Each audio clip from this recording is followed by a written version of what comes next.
What's up, Dirt Trax Nation? Luke here, bringing you guys another walk around on this thing. But before I get there, I just want to tell you that we're going to do a giveaway. Watch to the end of the video to see how you can enter the giveaway and be considered for that prize package. For now though, we're going to leave that alone. We're going to move over to here, the CFMOTO ZFORCE 950 Sport. CFMOTO's needed a new sport model for a while. Their ZFORCE 500, 800, and 1000, they were getting long in the tooth. The chassis was something that's been around for a long time and arguably was a copy of a chassis that had been around even longer. So this is new, improved, better, gooder, better looking, more features, etc., etc. So I haven't ridden this yet. When I do these walk around videos, a lot of times I like to do them without having ridden it first, so it's just a first impression kind of thing. We will do a full test ride on it, so stay tuned for that. For now though, I just want to walk around the vehicle, sort of go over the features of it, the differences from their previous models, some of the things I think are cool or interesting or unique, and some of the things that kind of make me scratch my head. So let's start off. First of all, you can't not talk about looks. If nothing else, it's a very unique looking vehicle, and I actually really like that because in a world of side-by-side, sport side-by-sides that seem to be getting more and more similar, this one's different. Now, love or hate the style, that's personal preference, that's up to you. You can't deny the fact though that you're not gonna look like everybody else on the trail. When somebody sees you driving this, they're gonna know what you're driving. That's a positive in my opinion. I personally think it looks pretty good. It's very different, yes, but I think it's got some cool style, some cool lines, different features and stuff on the outside that really make it unique and set it apart. So that's a positive in my opinion. In terms of style, let's talk about a few of the visual cues that we've got here. We've got this frame member type bumper thing. It's not really what would you call it? Like a functional part. This isn't going to stop you from bending things when you hit a tree, but it does add an aggressive look to the front of the vehicle. Obviously this droop nose here, this is something I'm not crazy about. This is one of the parts that I would have changed. I do, however, like the whole painted plastic thing. I like that there's very little flat plastic on it. I like that the whole hood right up into the, the switch panel up here into the dash is all painted one color. I think it looks really slick. Moving on to some of the lighting features, you've got headlights here with accent lighting, high-low beam. To me, that's a great style feature of this vehicle. They're aggressive, they're angular, they're kind of cut back and hidden. It's got a really unique, different look than anything else I've seen. So that's pretty cool. Comes with a roof, comes with the mirrors. Now this is in Canada. I can't comment on US. CFMOTO US and CFMOTO Canada do things differently. In Canada, this model comes with a 3,500 pound winch, the roof, and the mirrors. Those are standard equipment. So just keep that in mind. In the US, it may be different. Moving around the vehicle a little bit, as I said, 3,500 pound winch, pre-installed, ready to go, which is great. It does not have a dash mounted winch control. There is a wired winch control in the glove box that you plug into the glove box, and you can control with a little handheld thing, but it's not on the dash, so something to keep in mind. We've got nice looking 27-inch Stag tires. The tires are really nice, actually. I like these Stag tires with nice looking wheels. I'm not gonna say that they're the best looking wheels because I think that they're not, but they're nice looking and they're 14 inches and they are aluminum. So all positives there. Style again is subjective. They're not my cup of tea, but I love the tires. I love that they're 27s and I love that they're 14-inch rims. So that's positive too. Moving around a little further here, these doors, I mean, they're kind of a door, really. Is that a door? There's less of it than there would be more. So I don't know if it's really a door or not, but like, look at how this closes. Like, it's nice, it works good. Everything is really smooth and positive. I like that a lot. I like that this door is also semi-structural. It has a metal frame in it. It's not just a plastic deflector, mounts right to the roll cage. So it, it has some protective characteristics, I would say. That's a positive thing too. Moving on to the interior, I think this is a really cool interior. I think that they have done a fantastic job here. The seats are, well, they're beautiful. They look amazing. The stitching, the baseball stitching on the black that complements the gray. The bolstering of the seats, they look like almost like a Recaro car racing seat kind of style, the way they're deep in here. And they're actually very comfortable. Even for a guy like me who's a big guy, I still fit in this seat. It doesn't look like I would, but I do. And it's very comfortable, and the bolstering is really nice, holds you in really tight. So excellent job on the seats. They're both adjustable forward and back, so that's really nice, not just for the driver. Let's talk about the passenger grab handle. Something that I like in other models, not everybody's adopted this yet, but obviously CFMOTO's on board now. This is adjustable, but it bolts together once you adjust it to the position you want. Not as convenient if you're making quick adjustments. The reality is most people who have a two-seat side-by-side, you're not taking random people every day, different people all the time. You've probably got your wife or your kids or your buddies or whatever, and they ride similar day in and day out. So adjusting it with a bolt is okay. What the bolt does though is it stops it from rattling. So, you know, you get in a lot of these vehicles and the handle just rattles along. It still works and makes you feel safe, but it doesn't give you that quality feel. This one bolted on feels quality and feels really sturdy, so I like that a lot. As I said before, the color from the hood blends right into the dash, and it's all colored shiny plastic. It's not matte finish on the dashboard. I think that adds a really, really high class, high quality look to the whole thing. I love that the switches are mounted up here in this like molded little switch panel. It just looks factory, looks like it's meant to be there, looks like it just looks class. And I like the switches too, like these red switches here. This is your ignition switch, so on and off. It's a shiny red switch. I don't know why I like that. Why do I like the red being shiny? I just do. It just feels cool, looks cool. So positive thing. It is a little weird though, because you've got your ignition key here that will shut the vehicle on and off and you start it. Then you've got your ignition switch here that cuts the ignition. So you've got multiple ways to shut this vehicle off. A few other interesting things about a CFMOTO in general. You've got your headlight switch here. So you've got off and then running lights and then lights are on, your high-low beam switch. Then you've got your horn, your shiftable 4x4, and then your turn signals. And down here you have hazard lights. So there's like tons of different lighting setups on this vehicle. It's one of the, well, it might be the only side-by-side in North America sold from the factory with turn signals that operate. So that's pretty cool. If you do need those in your area, or if that's something that's of concern to you, you have them right here. And they when you have them selected, they flash on your gauge. Down here is two 12-volt outlets, which is really nice. Actually, sorry, not 12-volt. You've got two USBs there and a 12-volt here.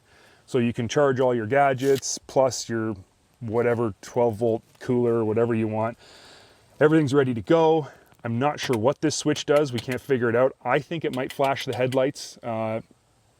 Some of these vehicles have that feature where if you flick this, it flashes the high beams to let people behind, or let people in front of you know that you're behind them. This is your eco and sport switch, something new for this vehicle. Changes the power characteristics from eco, which is really, I mean, it's not about economy. It's about sort of less power, easier to handle, safer, and then sport, which is full jam. And then this is, as I said, your hazard lights down here. Two cup holders, storage bin, standard equipment. One thing that's weird though, this cup holder's tiny, this one's huge. So this is for like a little tiny Perrier bottle, and this is for like your big gulp. Kind of strange that they're different sizes. And I'm sure because they're center mounted, and as all of these things that are center mounted, they probably get 3,000 degrees in there, but that's just the nature of the beast. Shifter here, park, reverse, neutral, high, low, standard stuff, park, in gear. This shifter is really smooth. CFMOTO does a great job with their shifter. I can't fault them for that. And then you've also got park-in transmission and a parking brake. So multiple modes of shutting the vehicle on and off, and multiple modes of setting it to park. Fantastic. And what I really want to talk about in here though, and what I think is the most interesting aspect of this vehicle, is the gauge. The gauge itself it's small, but it's simply gorgeous. It looks like you've got a cell phone on your dash. I'll turn it on here so you can get a quick look at it. It's like high definition, full color, bright screen. What I think is interesting about it is, despite it being very small, because it's so close to the steering wheel and it's so bright, it doesn't look small. It's really easy to read. These numbers up here for your RPM, they're small, but you can see them like totally clear when you're sitting in the driver's seat. It's really cool. You know, you've got all your indicators, high, low, oil, parking, turn signals on each side. and then in the middle is all of your information. The other thing that's cool about this gauge is when you switch from eco to sport, the entire gauge face changes. The entire face changes to a sport mode specific gauge face, which is really neat, I think. All in all, this is just a really, really nice gauge. In a world of sort of a lot of high-end vehicles and expensive vehicles having subpar gauges, you know, CFMOTO's knocked this one out of the park for sure. It feels sturdy, it's not rattly, it's not flexible, it's on there, it feels safe, and as I said, it's just beautiful. In terms of small form factor gauges, they are the best right now, hands down. All right, enough about the interior. Let's move on to some of the important specs of this vehicle. Let's move out back first. Why not? We're making this up as we go. Rear of the vehicle. Sort of racks, sort of a box. Nah, just racks. Let's just call it a rack. Kind of reminiscent of the Honda Pioneer 500-ish because it is a rack instead of a box back here. Personally, I would prefer a box. I think it both looks better and is far more functional. With that said, this one, you know, is a decent size. It obviously has unlimited tie-down options, having this metal section here and here. Probably durable as well, very durable with it being metal and not all plastic. Obviously, you've got some access ports here and here for your air filter, and I'm not really sure what this accesses, maybe the spark plug. I looked inside and I couldn't see anything that I would want to touch in there, so anyway, it's there. One design feature I will say that's very strange, not uncool, but a little weird, is is the air filter inlet here and the CVT air inlet here in these little pod things. Now, those aren't air filters. This is not your air filter. This is your air filter inlet with a pre-filter on it. The air filter is actually in here. So this is just strictly a design feature. It's a little different. It doesn't really flow with the vehicle. It doesn't really look at home. It kind of looks like an add-on. It's definitely a neat looking piece, but it doesn't, I don't think it really fits with the vehicle. So that's just my opinion. Out back here though, there's some really neat stuff going on. I gotta say, there's just neat stuff here. You've got your tail lights are way up under here, which I think is neat. It's hidden up underneath the fender. Now, one of the guys in the shop pointed out that the second you hit a mud hole, your tail lights are gonna be completely useless. But until you hit that mud hole, they look really cool. You've also got dual exhaust outlets that are big, and you know, they're obviously just foo-foo exhaust outlets. They're not like a dual exhaust, you know, super high flow. It's quiet and it's legal, but it just looks really, I think it looks really neat. And I think aftermarket companies, when they build exhaust for this thing, are gonna have a heyday making really trick-looking dual exit exhausts out the back. It just, to me, it's just a really high-end looking exhaust system. And you know, when you're buying a vehicle that looks like this overall, having a cool looking exhaust out back, it's part of the package. Now that we've covered the rear end of this thing, now we're gonna talk about some of the specs, because this is different than your ZForce 1000 of old. First and foremost, we're gonna look at the rear end. This is what they call a QUADLINK rear end, but it's not like other QUADLINKs that we've seen, or 3 links or 5 links. It's different. It does have a trailing arm, a big beefy trailing arm. The shock mounts were your typical trailing arm suspended rear suspension side-by-sides, have their shock mounted. You do have your 2 locating rods back here. Now, typically on a 4-link, you would have another rod that goes right here to, you know, I don't know what you'd call it, but it's what sets your toe in and out and, you know, keeps that in line. This one though is up here. I don't know why it's up there. I'm sure there's a reason for it. We haven't heard any information from them about why it's located in that position, but Kent Lester of Dirt Tracks magazine fame back in the day and Snow Tracks, he pointed out that the upper rear control arm and this almost create an upper A-arm type setup, which is interesting. He's right, it does almost create an upper A-arm with a trailing arm. So it's kind of an interesting setup. I don't understand it. I'm gonna call them and try and talk more about and find out what the purpose is of that.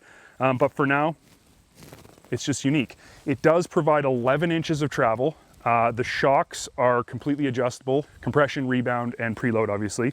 So that's good. Suspension is adjustable. You've got quality components back here. 2-inch hitch receiver. Most sport vehicles do not have a 2-inch hitch receiver. do not have a hitch receiver at all. This one has a 2-inch hitch receiver. So if you do want to do multi-purpose stuff, or if you're the kind of person when you tour on your sport side-by-side that you want to take more stuff with you, one of those camping trailers, whatever, you can with this, you can't with some. So keep that in mind.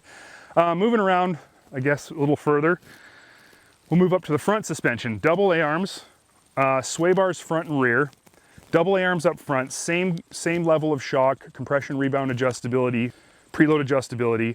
Double A-arms up front though, they produce 11 inches of travel up front, 12 inches in the back, if I didn't get that right before. So, you know, travel numbers on this thing they're good. And that brings me to a different topic. That brings me to the really overall sort of overview of the vehicle. This is a 60-inch wide side-by-side, not a 64 wide. So this doesn't compete with Razor 1000s or XP 1000s rather. It does compete with like the Razor 1000. And that's important to keep in mind, because when you release a new model like this and it looks like this, you might be inclined to think that it's supposed to compete with XP 1000s and non-turbo Mavericks and things like that, but it's not. It's got a 963cc engine, V-twin, that produces 79 horsepower. So you can't deny that that is just slightly underpowered. When you put it up against Polaris's or Can-Am's, they're all making 90 to 100 horsepower. So it is a little underpowered. V-twin power feels good. This vehicle has CVTech clutches and they're always tuned really well, so I'm sure it feels really good to drive, but I'm surprised that it doesn't have 100 horsepower. Yeah, I guess that's kind of really all I can say about it for this moment, because I haven't ridden it. I will ride it, and we are going to do a full test ride on it. I think it's just a very interesting, sort of unique vehicle in the market right now because of the horsepower, because of the width. Given the width, the travel numbers aren't that bad. They're not unrealistic. Its looks, the feature set that it has, it's just very unique and different. And you know, it's decently priced. Comes with a good warranty in Canada. So there's a lot of positives about this. If it performs half as good as I think it looks, then it's going to be a pretty impressive vehicle. And if the quality build is anywhere near how good it looks, then this is going to be a really good quality vehicle, because it looks like it's built really well. There's no sharp edges. There's no, plastic with the trim pieces when you cut the plastic out of the mold and are all sharp. They don't have any of that. The welds are all very nice on the roll cage. Everything about this vehicle looks every bit as high quality as any North American produced side-by-side. So that's a step up for CFMOTO in a big, big way. And I'm very impressed with it. So I am looking forward to riding this thing big time. We're going to ride it hard. We're going to put it through any situation we can come up with that you might put it through, and then we'll let you know exactly what we think about it and how it works. So stay tuned for that. I promised you in the beginning of the video that we were going to do, we had a giveaway to talk about. So here's how the giveaway works. When you're done with this video and you've watched it, leave us a comment. We will go through the comments and randomly select one comment, and we will send you a prize pack of Dirt Trax gear. All you got to do is comment and we do the rest. So make sure you leave us some comments. Did you like the video?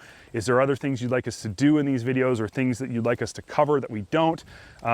If you like the video, click the like button. If you want to see more content like this and more content from Dirt Trax, click the subscribe button. We appreciate those both. And definitely make sure you check out the rest of our videos on YouTube. Thanks for watching this one, and stay tuned for lots more.